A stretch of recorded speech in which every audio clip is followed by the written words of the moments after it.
কি বন্ধুরা, চিনতে পারছো? আমি তোমাদের গল্প দিদি। আজ নতুন গল্প নিয়ে এসেছি, অহংকারের পরাজয়। দেখো গল্পটা দেখো। জঙ্গলে এক খরগোশ ও কচ্ছপ বাস করত। খরগোশ নিজের দ্রুত গতির জন্য খুব অহংকার করত। একদিন সে কচ্ছপকে বলল, কচ্ছপ ভাই, তুমি কেমন আছো? এত ধীরে হাঁটো, তুমি আমার সাথে দৌড়ে জিতবে? কচ্ছপ হেসে বলল, চেষ্টা করে দেখি। দৌড় শুরু হলো। খরগোশ লাফিয়ে লাফিয়ে অনেক এগিয়ে গেল, আর কচ্ছপ টুক টুক টুক টুক করে আস্তে আস্তে হাঁটতে লাগলো।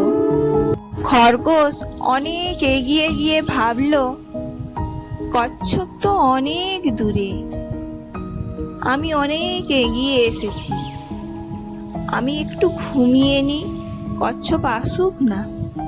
কিন্তু কচ্ছপ একটুও থামলো না। ধীরে ধীরে সে এগিয়েই চলল।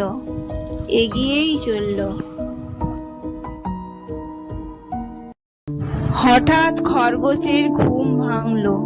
সে প্রাণপণে দৌড়তে শুরু করলো। কিন্তু ততক্ষণে কচ্ছপ ফিনিশ লাইনে পৌঁছে গেছে, আর তার অনেকক্ষণ পর খরগোশ পৌঁছলো। খরগোশ নিজের ভুল বুঝতে পারল।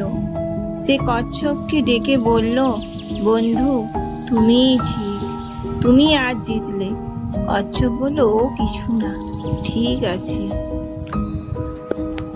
অহংকার নয়, ধৈর্য ও নিয়মিত চেষ্টা আর পরিশ্রমী মানুষকে সত্যিকারের জয় এনে দেয়।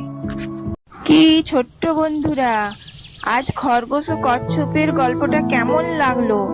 নতুন নতুন গল্প দেখতে আমার চ্যানেলটা লাইক, শেয়ার ও সাবস্ক্রাইব করতে ভুলো না যেন। টাটা।